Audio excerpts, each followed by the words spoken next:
राम राम जी। मेरे नए व्लॉग में आप सभी का तहे दिल से स्वागत है। मैं हूँ गांव की एक सिंपल सी हाउसवाइफ जिसने अपने बड़े बड़े सपने पूरे करने के लिए छोटे छोटे कदम उठाना शुरू कर दी हैं। तो जी मेरे बेटे के चल रहे हैं एग्जाम और मैं उसकी करा रही हूँ एग्जाम प्रिपरेशन, साथ में मैं अपना भी कुछ काम कर रही हूँ। मैं सूट सिल रही हूँ और एक डिज़ाइन जो मैंने ऑनलाइन देखा था मुझे काफ़ी पसंद आया, तो मैं वही बनाने का ट्राई कर रही थी।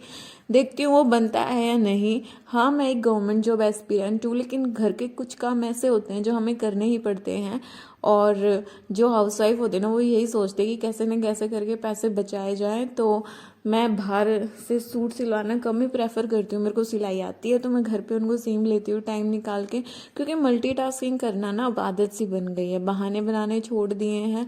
जो टाइम मिलता है उसको बस यूटिलाइज करने का सोचती हूँ कि कैसे ना कैसे करके हर दिन मेरा प्रोडक्टिव बने, कोशिश यही रहती है। और यहाँ मेरा बेटा जो है उसको पढ़ाने के लिए मैं ये रूटीन फॉलो करती हूँ कि पहले मैं उसको अच्छे से लर्न करा देती हूँ और फिर सुन भी लेती हूँ उससे। लेकिन होता ये है कि जब मैं उससे सुन लेती हूँ तो तसल्ली तो हो जाती है कि हाँ उसे याद हो गया, लेकिन राइटिंग में वो काफ़ी मिस्टेक करता है, स्पेलिंग्स में काफ़ी मिस्टेक करता है, मात्राओं में मिस्टेक करता है। तो इसीलिए मैं उसका रिटर्न टेस्ट जरूर लेती हूँ। और यहाँ मैंने उसे रिटर्न करने के लिए ही दिया है कि लिख के दिखाओ तुमको कितना याद है, क्योंकि ओरली तो बच्चा आराम से याद कर लेता है, जो रट्टाफिकेशन जिसे बोलते हैं। लेकिन जब लिखने की बारी आती है ना, तब इस उम्र का बच्चा करता ही है गड़बड़। अरे बड़े बड़े कर देते हैं तो फिर भी बच्चे हैं।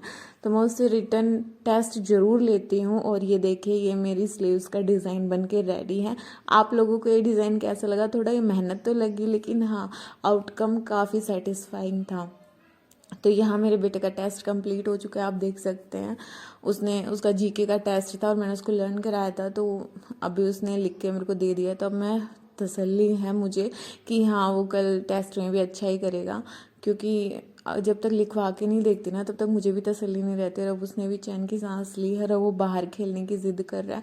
तो फाइनली मैंने उसे परमिशन दे दी कि जाओ खेलो, क्योंकि पढ़ाई लिखाई के साथ साथ खेलना कूदना भी ज़रूरी है। उस पढ़ाई लिखाई का क्या फ़ायदा जब उसमें मोरल वैल्यूज़ ही डेवलप ना हो, और यही उम्र है बच्चे का पूर्ण तरह डेवलप होने की। तो यहाँ जैसे वो बाहर गया, मुझे मौका मिल गया और मैं फटाफट जल्दी से अपना सूट सिल देती हूँ, वरना फिर जब मेरी बेटी आ जाएगी तो मुझे कुछ भी नहीं करने देगी। और ये शाम का टाइम है, इस टाइम मैं पढ़ भी नहीं सकती हूँ, क्योंकि कुछ ना कुछ आना जाना कोई छोटा मोटा काम लगा ही रहता है। तो ये टाइम मैं सूट सिलने में यूटिलाइज कर रही हूँ। गौर से देखिए शैतान लड़की को, जिसके सर पे कल तक बाल थे और आज इसके सर से गायब है। आपके बाल कहाँ गए? कहाँ गए आपके बाल?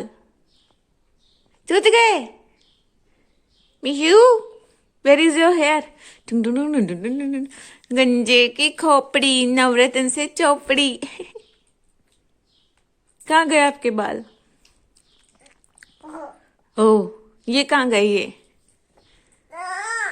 काट दिए? काट दिए आपके बाल? चेट,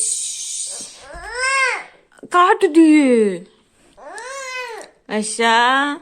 आज मेरी बेटी दिन में वैसे सो जाती है, लेकिन आज ये बिल्कुल भी नहीं सोई। और तो मैं इसको अभी कुछ खिला रही थी स्नैक्स, और यहाँ ये काफ़ी मस्ती कर रही थी मेरे साथ। मैं सोच रही थी कि अभी अपना प्रीवियस ईयर पेपर सोल्व कर लूँ, देख लूँ सिलेबस कैसा कुछ आता है। लेकिन ये मान ही नहीं रही थी। मैं इसके लिए खाने के लिए चने भी लेके आई, लेकिन ये भी खाने को रेडी नहीं थी।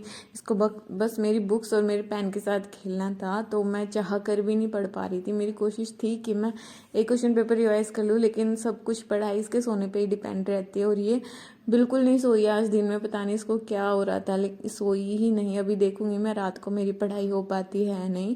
और आज न्यूज़ में ये आ रहा था कि ग्रुप डी के लिए जो डिपार्टमेंट और जो पोस्ट थी वो मिलना स्टार्ट हो गई है। तो सबसे पहले इस कार्य की शुरुआत की है हरियाणा विकास प्राधिकरण बोर्ड ने। हरियाणा शहरी विकास प्राधिकरण बोर्ड ने उन्होंने अपने पोस्ट अलॉट कर दिए और कैंडिडेट की लिस्ट जारी कर दी है कि आप लोग आके अपनी ड्यूटी ज्वाइन कर सकते हैं। तो अब धीरे धीरे जो कॉमन कैडर वाले हैं उनका भी नंबर आ जाएगा और धीरे धीरे सबको डिपार्टमेंट पोस्ट वगैरह मिल जाएंगे। कह तो ये रहे हैं कि पहले पोस्ट प्रेफरेंस भरने के लिए पोर्टल ओपन करेंगे, अभी देखना है क्या होगा। मुझे तो ऐसा लग रहा है कि जिस हिसाब से HSSC चल रही है उस हिसाब से 10 to 15 डेज मिनिमम लग ही जाएंगे ये सारी प्रक्रिया पूरी होने में, और फिर उसके बाद ज्वाइनिंग मिलेगी। और मैं चाहती हूँ कि अभी ज्वाइनिंग थोड़ी लेट ही हो, ताकि मुझे अपने एग्ज़ाम के लिए प्रॉपर टाइम मिल जाए, क्योंकि एक बार ड्यूटी लग जाएगी तो मैं निकाल तो लूँगी टाइम जैसे तैसे, लेकिन थोड़ा एडजस्ट होने में टाइम लगेगा और उस एडजस्टमेंट के चक्कर में ही पेपर बिल्कुल पास आ जाएगा और फिर भाजा दौड़ी में इतनी अच्छी पढ़ाई नहीं हो पाएगी। तो मैं ये सोच रही हूँ कि अभी ना मिले तो ही सही है, बाकी सरकार का कोई भरोसा नहीं है कब क्या कर दे। दोपहर के 3 बजे नाले हैं और हमने बनाए हैं ये गुड़ वाले चावल, गोला गिर के, है ना देसी खाना। यहाँ पे टकली घूम रही है, मस्ती कर रही है। चावल खाने हैं, खाने हैं चावल। ये देखो टकला बच्चा, और टकले टकली। तो जी अपने सपने पूरे करने के सफर में एक उपलब्धि जो मैंने हासिल करी थी उसका सर्टिफिकेट मुझे आ गया है, मुझे मिल चुका है सर्टिफिकेट। और मैं भी जब ओपन करी थी मैं काफ़ी एक्साइटेड थी, क्योंकि जब आप लाइफ में कुछ अचीव करते हो ना इतना स्ट्रगल करने के बाद, तो उसकी खुशी ही कुछ न्यारी होती है। तो आज ये पोस्ट के थ्रू मेरे पास आ गया है और मैं इसे देख रही थी, खोल रही थी। अगर आप लोगों ने स्टेट एग्ज़ाम दिया था, क्योंकि मुझे ऐसा लगता है कि जो एस्पिरेंट है वही मेरे ब्लॉग देखते होंगे, तो आपका स्टेट सर्टिफिकेट आ चुका है या नहीं आया है मुझे कमेंट सेक्शन में ज़रूर बताइएगा। और अगर ब्लॉग आपने यहाँ तक देख लिया है तो please don't forget to like share and subscribe the channel. और ये रहा मेरा स्टेट का certificate. I am so happy. मिलती हूँ आपसे नेक्स्ट व्लॉग में, तब तक के लिए जय बाबा की।